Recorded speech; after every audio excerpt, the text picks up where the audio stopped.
welcome to GenFriends. I'm your host, Cheri Hudson Passey from Carolina Girl Genealogy. And with me tonight, I have this wonderful panel. I've got Mary Kircher Roddy from MKR Genealogy. Hi, Mary. Hi, Cheri. And her beautiful back. And everybody. Quilt in the back. I love it. Whoa. Every week, a new quilt. That's great. That's really pretty. I'm so glad that you do that so we can see all your talents. It's gorgeous. It's beautiful. Thank you. We have got Dan Earl, our family history guy. Hello. How are you? I'm doing great. Good. I'm so glad you could join us tonight. We've got Shelley Murphy, our family tree girl. Hello. Good evening, everybody. Glad to be here. Glad you're here. And we have got Melissa Barker, our archive lady. Hi, Melissa. Hello, hello. Great to be here. We're hoping that our panelist, Laura Hedgecock, will hop on any minute. So she was running a little late with a phone call from a cousin that she never hears from. So you know what? Family comes first, right? We are genealogists. We are family historians. So hopefully she'll pop on in a few minutes. But tonight we are going to deal with 2 more episodes of Finding Your Roots. We are going to talk about episode 2 and 3. Episode 2 was called Against All Odds, and it featured celebrities Andy Cohen and Nina Totenberg. And then episode 3, which was called No Irish Allowed, with Jane Lynch and Jim Gaffigan. And I know that Mary is really excited about, she's going to teach us something about the Gaffigan name. And so I think we should just let her go for it. What do you guys think? Yep, go for it. Go for it, Mary. I'm so excited about this. So, you know, there was a lot of stuff about Jim Gaffigan and different things, a lot of interesting stuff in the story, and you should totally watch it. But one of the things that I was really interested in was the surname, because Irish surnames, there's a couple reasons that they get really butchered. I mean, there are meanings in them that turn it into other things, and there's also sounds. And I think when we see letters as American English speakers, when we see letters, that's so true. We pronounce them the way that we see them. Yeah, I look at Welsh names like that, and I'm like, I have no idea. Right. And there's like a letter combination of B followed by H. Mm-hmm. And you would think it would be something like, you know, Gabhane. But that BH combination in Irish turns into a V sound, a V sound. Oh, okay.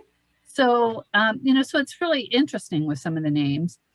And so there's a couple things that I think people aren't always aware of, something called Soundex. Oh, and when I first started doing genealogy, I don't know, 20 plus years ago, I'd have to go to the National Archives and I'd have to use a Soundex calculator to figure out what my surname that I was looking for was, how that Soundexed. Right. And then I'd have to look in a index book of all the Soundex of that letter combination. That's right. And figure out what roll of microfilm my person was on. I mean, none of this 2 o'clock in the morning in your pajamas. No. Typing. No, it was hard work, and you only got a few records at a time. You'd spend all day. Uphill both ways, yeah. Yeah. Both ways in the snow. But Soundex is basically, it's a system of 6 letter codes. And so there's numbers. It's been a long time, Mary, since I've used a Soundex, so I'm glad that you're explaining it. Numbers 1 through 6 that represent groups of letters that sound alike.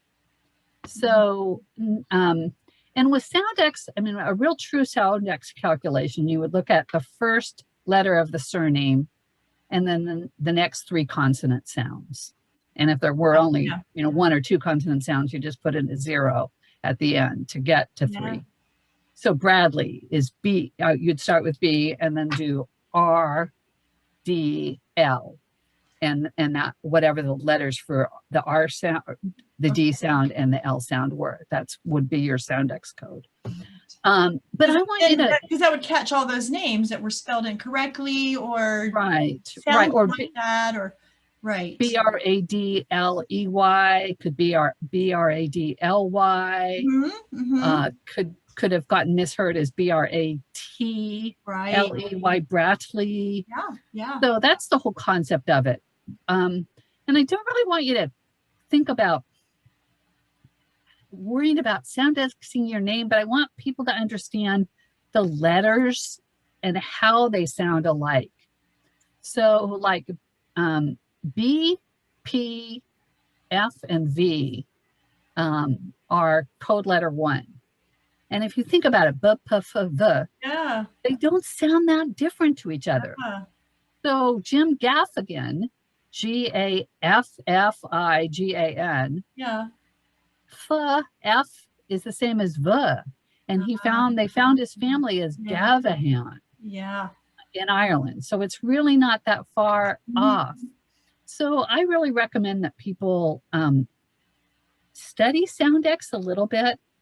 There's only 6 letters. There's code number 1 is B, P, F, and V. Code number 2 is C, G, K, O, Q, S, X, and Z. Code 3 is D and T. Code 4 is L. That's the only thing that sounds like that. 5 is M and N, and 6 is R. So, Yeah. and you can just Google Soundex code. Sure. And I'll Google something and find it and put it in Right. the links. On So, Ancestry, it still comes up and you Yeah. can, That's the whole problem with the ancestry, I though, know, is but they don't properly Soundex it's not it. properly. I have a friend named Brain, Brain, and I did searches for her family name in it, just, yeah. and it didn't pick up the hit for Braim. And M and N are the same Soundex letter. Wow, So yeah. it's not accurate on Ancestry. And we've gone so far from using the Soundex, and people are so used to going on for the, those search engines on Ancestry that's why I think sometimes we're not finding people, is because we're using this new technology thinking you don't need to use the old. Yeah, right. And newspapers are never going to be able to Soundex a name for you. Oh, no. With the OCR. But Yeah. if you are aware of these Soundex letters,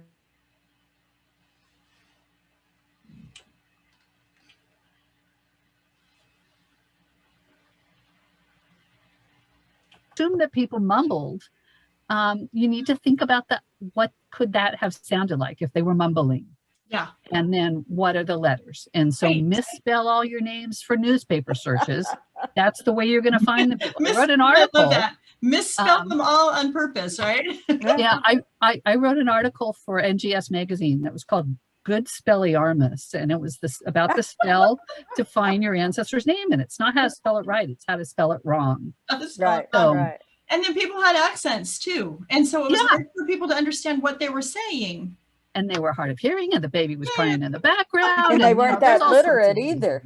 Yeah, exactly. I just read an article today, I think it was, about the Appalachian region. Right.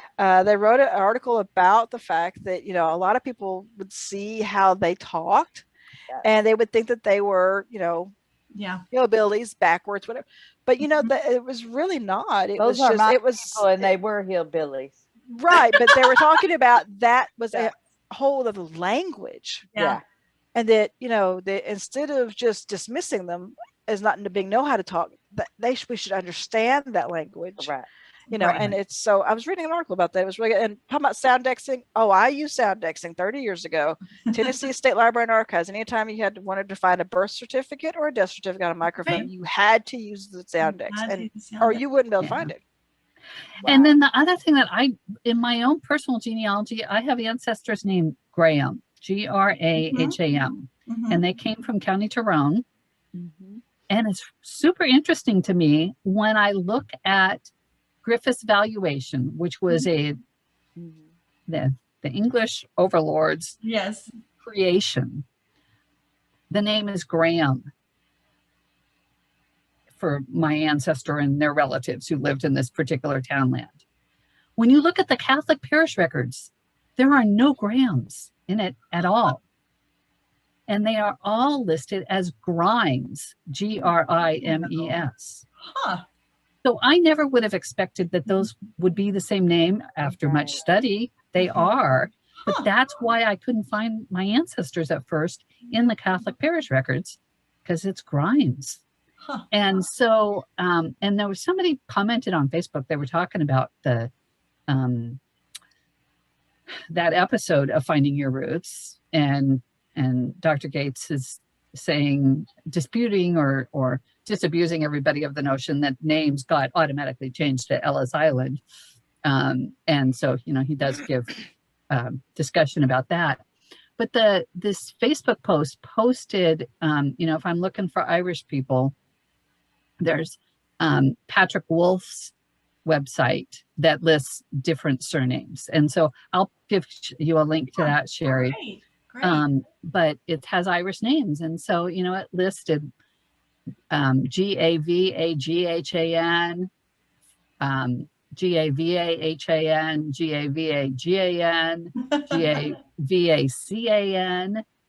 Gavacan, I Gavigan. thought my Doherty was bad. Yeah. But Mary, doesn't some of that have to do with the Gaelic language too? Yeah, And that's the what sounding of it, and then the spelling. And of course, we're not used to that. But when I think of the Gaelic, and I'm a big Outlander fan, that's why I'm saying that, you know, and when they're speaking in Gaelic and stuff, you know, it's hard. And trying to remember the Soundex, because I have not used it either. So thank you again for bringing that back up, because of course, that's how I got started. I mean, you know, seriously, that's what you use. Yeah, that's what you did. Guys were explaining. Yeah. But when they were speaking Gaelic, you know, in the series and stuff, but I couldn't see the words written. I couldn't see the letters come together. So Right. it didn't make sense until I went into the book, that, you know, and started looking at it, because they would use some of the Gaelic words. And just like you said, the letters, you know. Well, that's what I was talking about, that BH combination that makes a V sound. Yeah. Yeah. So, yeah. And I mean, the root of that name, Gaffigan, is, I just had the website up here. Where'd it go? I remember talking about that. Yeah, it's okay. I'm not even going to try to pronounce it, but I will tell you what the letters are in it. It's O with a little apostrophe kind of thing over it. Yeah. Gaibchtheachain. Wow. That's the root That's of that the name. Gaffigan. Gaffigan. Wow. Yeah. So, you know, Well, I so put no Murphy wonder in the why chat, it gets so you misspelled. guys could see the root of Murphy. And Yeah. it's like, that doesn't even look the same, sound the same. Right. So anyway, just when you're thinking about names, just bring it back. Yeah. Think about the letters. And sometimes we see a combination of letters and we just see the word and we don't know how it was spelled. I have somebody else that they show up in the United States as Lochran, Lockren. Mm-hmm. In Ireland, the name is Laughren. But because of the US spelling with the K sound, I know that that's how they pronounced it. With the K sound, that the AUGH makes is lock. But it could just as easily be Laugh, Laugh, like laughing with the F sound. So it's not until I see the name spelled in the US that I know what it sounded like. Dan. Yeah, so we've been talking about this in a very sort of American context, which is the context of the show. But some of my ancestors immigrated around Europe, and so they were ethnic Germans that ended up living in what's now southern Hungary and part of northern Romania. And the shift in the inflection of the vowel, the first vowel in their last name went from Göller, when they were living in a predominantly German area in northern Germany, and as they moved to the Banat region, went from Göller to Geller, and then eventually to Gaylor. And so my grandmother pronounced her maiden name as Gaylor, but you go back 6 generations and it was Göller. It was Goeler. And it took me a very long time in a lot of church records to figure that out and to follow that vowel shift over those generations. And so it's not a unique thing to just Americans or or the British Isles. You know, I mean, the joke is that the Welsh language was invented when a British father, an English father, was losing at Scrabble, and needed the points to win. You know, and threw in some extra letters. But it's the same everywhere, right? You over the generations, especially as we go back in time, where our ancestors were literate were just so. I mean, just literate, not remarkably literate. Most of my ancestors, you go back not that far, had varying degrees of literacy, and so for them, spelling their last name was almost inconsequential, but they would have an entire, you know, potentially Catholic mass memorized in Latin because that was important to them. But the spelling of their last name, well, who cares about that? I never have. I mean, I can sign it a bazillion different ways, and that's fine, you know. So Yeah, it's I think we interesting. as Oh, go ahead. I Go just ahead. say I think we as genealogists, and I'm including myself in this because I do it too. I don't think that, that we pay close attention to this. That's why it's a great idea for Mary to bring this up, because we I don't know, I think we assume too much when it comes to record keepers and also to our own ancestors. I mean, like Dan was talking about literacy or illiteracy. You know, our ancestors could see their name written on a piece of paper and they wouldn't know if it was this is true. spelled correctly. There's a store here locally about a store that's been in business since the 1800s. It is still in business. It is named after a particular family here, the Cleghorn family, Cleghorn. I did genealogy research for this family. That was their original spelling. About three or four generations ago, the patriarch ordered stationery.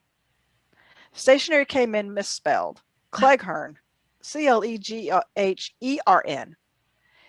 And he was such a penny pincher that he didn't get it fixed, and their names have been that ever since. Oh my God.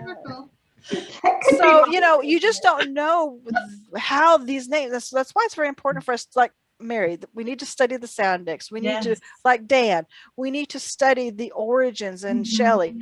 It's very, very important. And I'm just as guilty as the next person. Oh yeah. Well, that's what my point was, the impact on our research, and we might not even know. Exactly. You know what I'm saying? Exactly. And because we're over here on the pond, and we're trying to go back across the pond, you know, some of us are, and things, and get stuck in that rut of the spelling, and because I'm one that we has know to better, and we know better. But well, Mary, actually we don't. Well, but Mary's right. Sometimes we need to go back to these tools that we used to use. You know, modern technology is great, but sometimes it does not do the job. You know, Soundex was invented, and you know, for a reason, and it was working very well. And the reason's still there. And I mean, Soundex is such a esoteric thing and a goofy thing, but if we know it, I mean, we can. It just makes research so much easier if you think about, you know, applying Soundex to a lot of different situations, and it's just because of the sound that letters make. So. Absolutely. That was great. Thank you for that. That was a great way. And Laura, I see that you've been able to join us. We're glad that you're here. Hey. Thank you. Thanks for popping in. Since we did one from episode 2, episode 3, maybe we should go ahead. Who was Jane Lynch? That was you, Melissa, right? Yes. You want to go ahead and talk about Jane Lynch, and then we'll go to the other episode. I really enjoyed hers, mainly because I love the celebrities that are excited, or they feel like that they're really into it, and she really did. She was good. Hers was to be too scared about what they might find. I think they're a little bit hesitant. You know, they're kind of like, what's coming? You know, exactly. But she enjoyed hers, and you know, there was a couple, 2 or 3 things and lessons in here. That one of them was the chain migration example that they used with her. You know, she had an ancestor that came here, and then they worked, got enough money, paid for another ancestor to come. And I mean, in 10 years apart, you know, he was getting his family. Yes. And so when we are doing our ancestors research in that particular scenario, you know, sometimes I think we as genealogists drop the ball. We find that ancestor and then we stop.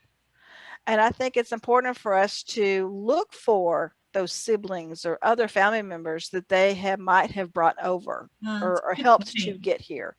So that was one thing. The other thing was what you mentioned about the name of the episode, actually. Mm-hmm. They were showing her ads in newspapers, I guess trying to help her to understand the times and how they were advertising for particular jobs. And they would say, no Irish need apply. Right. Yes. You know, and I know that there were ads that said no Jews need to apply. And, you know, and so it was a very real thing. And it affected our ancestors, you know, if that was some ethnicity that they were excluding. And so it's very important, I think, for us to understand that it happened. And if it applies to our ethnicity, if we have, you know, an African American or whatever it may be, because it would say no color need apply. Right, absolutely. I've seen that. And so it's something for us to really to think about and to include that in our genealogy. And then the last one that that I still get surprised by is her grandmother and what her grandmother did before she was a grandmother. That's something, the question that all genealogists should ask ourselves. What did your grandmother do before she became your grandmother? Yeah. I mean, we all, I mean, if we have any kind of relationship with our grandparents, look at our grandparents as these soft, mushy, wonderful, loving people. Now, I'm a grandmother and I'm not soft and mushy, but and so we look at that, but you know what? They had lives before they were our grandparents.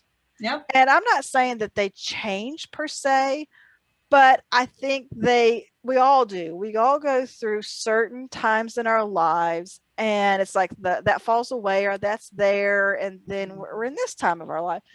And so, you know, her finding out some things and stuff about her grandmother about before, you know, she was a grandmother. And so my grandmother, I've been really paying close attention to her younger life, her before she was married life, you know, and it's amazing.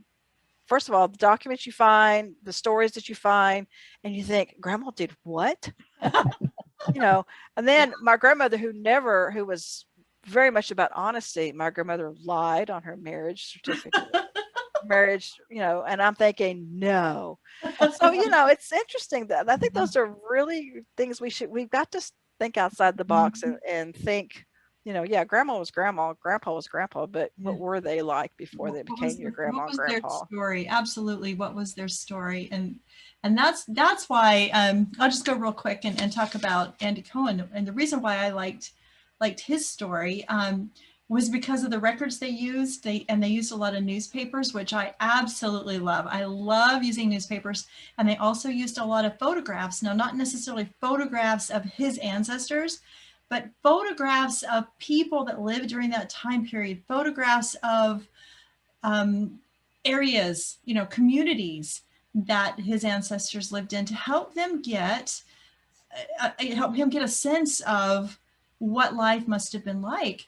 He found out that two of his grandfathers were peddlers. You know, they'd come from Russia, they'd immigrated to the United States, and that was their job. They went out with their carts, and they said the bags could have been 100 pounds. Can you imagine walking around with that on your back? And they would ask farmers, you know, can I sleep on your farm for the night? And sometimes they would take them in, and sometimes they wouldn't. But they found a photo of a peddler with the sack on his back. Yeah. And I thought, wow, that's fabulous. And we all need to find that kind of historical content to put things in with, you know, context about our families. And it just helps us imagine and think about their lives in a different way other than just those names and the dates. And another thing I loved about his story was the newspaper reports. He had grandparents on both sides of his family their stories were written up in the newspaper because they had gone from being a peddler to having a business. They were hardworking men, and they'd gone, you know, they come from Russia, from the settlement where they weren't allowed to do anything. They couldn't have, you know, the Russians put them in the Pale of Settlement, and they couldn't own land, and they couldn't get a higher education, and all these kind of things. They had to have like not a passport, but they had to have identification with them at all times. And so they immigrated to the United States for a better life, And they did it. They came here as peddlers and then owned stores, and their stories were written up in the newspaper. So what if they, you know, you that was your ancestor and you never thought to look in the newspaper? What a treasure about their family, about your family story that you would have missed. So I loved the fact that they were able to find those stories in the newspaper. And then he had one who normally would probably never have been written up in the paper, but his cart, something broke on the cart. Yeah, an axle or something broke, and the horse ran away, and he fell, and he broke his leg, and on and on. And they said where he lived, that he had a wife, you know, all this story about him because this accident happened, and it must have been a slow news day, and so they put it in the paper, right? Or a small town. A small town. They had to everybody knew everyone. Yeah. Right. So they could then pinpoint, because it had his address. So they could pinpoint the address, and they noticed in this part of town there were a bunch of people with the same last name. So, you know, you do that fan club, that you know, the neighbors and all those kind of things, and then they were able to trace them back to Russia. So fabulous. I love that. So I really loved the newspapers, and I really loved the photos. Of course, the photos that they found of his family, but even better, I loved the photos that could help them put this into the story. This is what it was like for my ancestors. So Shelley, you said you have a comment? Yeah, I think the comment on all of the stories is thinking back on the oral history that we didn't either retain or we didn't hear, because they all had stories when they came, and they might have been told, but how much of it do we remember? And each generation, they tend to change a little bit sometimes. Or, you know, people like my dad always inflated everything.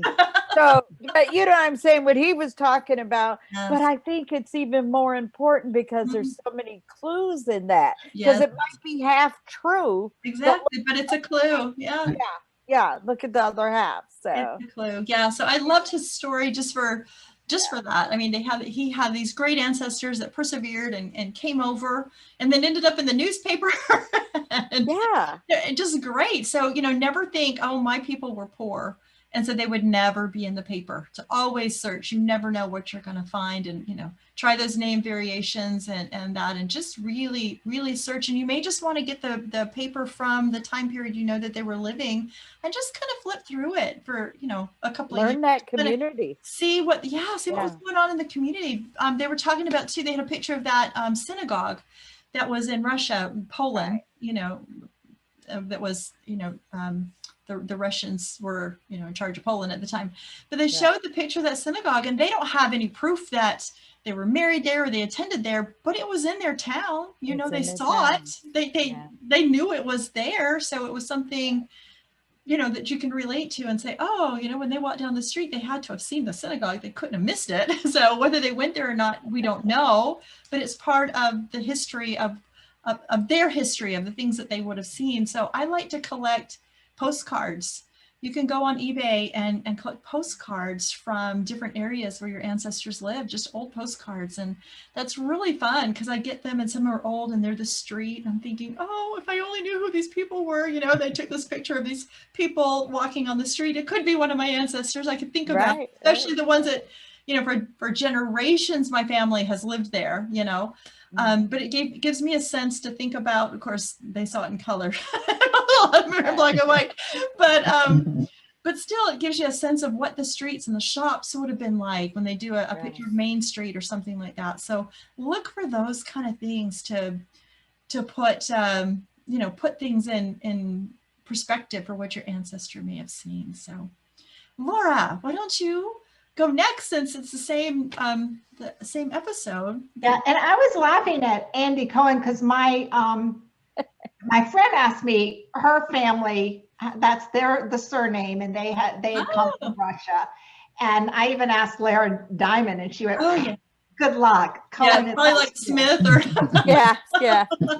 Really, what I'd say the thing that struck me the most, well, I was interested in Nina Totenberg because I've heard her voice forever, and I'm like, oh, that's what she looks like. Oh, yeah, okay. Because you've heard her voice on the radio, and it's Forever Young. And so I thought that was very interesting. And she was actually a little bit opposite in reaction. Melissa was talking about people that are enthusiastic. Mhm. Andy Cohen was just, Yeah, he was so happy about everything. Yeah. Yeah. so personable and happy. It was, Yeah. he's a funny guy. And when it came to her, and when they were telling, and I don't want to spoil it too much, but they were telling her some of the things that had happened to her family. What I was really struck by was her stoicism. Like she, like someone whose family has all these roots in the Holocaust. Right. Yeah. They are to the point where they are no longer shockable. Oh, Right. Right. Not that it matters That's a good less, point. That's a good not point. that the Yeah. heart is less, not that the Mhm. grief is less, but the shock is not there. Right. They have heard one or another rendition. Yeah. And to me, that was, I guess it was so understandable, because I do know people that, like, for instance, we all know someone who recently took a course in African-American genealogy at SLIG, Yeah. and it was her first exposure to records. Yes. Yeah, it Right. was. And she had a hard time with it. Exactly. Yeah. Yeah. And then there are people that are on the other side that have looked at those records for so long. Yeah. That it's just like a minute deepening of the grief that they already know. Right. Yeah. And so I Yeah. looked up kind of the whole thing. She said her grandmother never talked about it.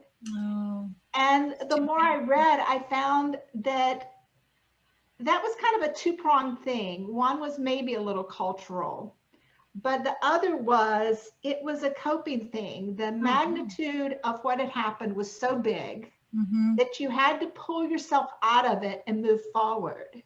You couldn't, psychologically, emotionally, you couldn't afford to live in that place and constantly talk about it. Sure. But there was also, especially for women, there was the shame of the indignities that they suffered. Oh, yeah. And it's a thing of that era too. So I was looking at, and there are a lot of Holocaust oral history groups now, because they've realized there was this deficit of testimony. There's a lot of records, but there's a deficit of people that were going to tell their story. And so I thought it was great that they aired it and aired her reaction, but it was also very, very, and I think it was aired on Holocaust Remembrance Day, that episode. I don't know. I don't But know. yeah, I thought it was so sad to see that. And I've seen that, like I've taught a memoir class, and one of the ladies wanted to write her memoir of what happened to her. And her family does, and she's in her late 80s, and her family still does not want her to. Oh my gosh. Wow. And she says, it's not my shame what happened to me, it's the Nazi shame. Absolutely. But there are family members that, let's not air all the things that happened to us. And so I think too, the telling of the stories is so much more than just telling a family stories. It's passing from victimhood into survivorhood. Yeah. And so I thought it was very interesting, especially from a storytelling standpoint. Oh, right. Yeah. Yeah. Wow. And how to, and I'm always telling people to look at their stories, and I forget sometimes that some of those stories are going to be really hard to hear. Yeah. Exactly. She should just do it so that it's there. And then if somebody in the future would like, to read it, that's her story. And it might be very cathartic for her to write it and get it out and put it down on a piece of paper and just, or type it, whatever she wants to do with it. But do you mean my student? I would just do it. I wouldn't, if my family said, don't do it, I would do it because it'd be good for me. If they don't ever want to read it, they don't have to read it. So. A lot of support. She actually, she got support from the National Holocaust Museum. Yeah. And one of her stumbling blocks is just her English never got very good, but finding an editor is not that hard. That was kind of then where she was with me, because they had structured, let's just get the story told. Yes. And then you can clean it up. And she was getting support. Good. That's good. Good. Yeah. Oh, wow. these were some really good stories, I think, and they're and A lot of takeaways. good, yeah, and Yeah. like we talked about before, you know, they're entertaining, these genealogy TV shows, but we can learn so much from them as well. You know, like we've talked about the records, the Soundex that Mary brought up, you know, with its name changes and feelings and emotions of stories, and there's just so much, newspapers and record groups and immigration and so many ways. If we can look at what kind of records they got, where they found the records, like Melissa's always telling us, look at the credits at the end and see Yes. all those archives and you know, where did they go to find these records, and maybe it'll give you some clues. You might not have any connection with any of these celebrities. You may not have any people that came from any of the places that they came from. It doesn't matter. Number one, it just gets y'all excited to do your genealogy, right? To find your family. But you go, oh my gosh, I never thought. I wonder if I should look here or there. And so write those things down, those ideas that pop into your head as you're watching these shows, so you can learn a little bit plus be entertained, right? So, And like Melissa said, like when it comes to looking at those siblings, those sibling stories are your ancestors' context. oh yeah. Yes. Oh yeah. So they really are important to figure out Exactly. exactly what that life was like. So Yeah. that was a good tip, Melissa. Yeah, that was great. That was great. You know, and we talk about, you know, doing that with the neighbors and getting their stories because they will intertwine with our family stories. I talked to a woman today whose mother had spent years and years and years platting land in a community. And she couldn't figure out why her mother would have done this because her mom just had passed away and she got all of her books. And she spent years going through this community and who bought the land and who transferred the land and what it looks like now and all these kinds of things. And she goes, should I just throw them away? I don't know. And I was like, no, you need to find a There's historical society. connections there. Yes, you need to donate them. So she's now I've got her scanning them. So she's got them in case because her mom spent so many years on them. But she says, well, who would ever use these? And I said, the other people. Yeah. And Me, please. Could you do it for my I was sitting community? here thinking, that's community research, but there's probably familial connection. Exactly. And she doesn't know, but it could be depending on what era it is. Everyone coming in could have been another relative. Absolutely. Absolutely. That would be my assumption. That's right. So all these things that we learned from the show about researching, you know, the fan club, as Elizabeth Schoen Mills calls it, and in all the records that we've talked about, just it'll give you one step closer to getting some ideas about how to find those elusive. Sometimes they're very elusive. And you remember at all the pins. Remember a few years ago, the elusive ancestor from wherever. They were just giving them out everywhere, and you had to try to connect. Exactly. That's right. So I've got some up here. That's why we enjoy, you know, coming on and talking about these genealogy TV shows, because I know that I learn things. Things click in my mind. Why didn't I ever try it or try it this way? You know, and so yeah. So, do you watch these genealogy TV shows, and have you learned anything that's helped you? Have you gotten any ideas, or have you been able to break through a brick wall because of something that you watched and learned on a genealogy TV show? We'd love to hear from you. So send us a comment in the blog post or on the YouTube channel, and let us hear from you. We'd love to know what kind of things that you're learning as you watch these genealogy TV shows. So with that, we will say goodbye, and we will see you next time on GenFriends. Bye, everybody. Bye. Bye.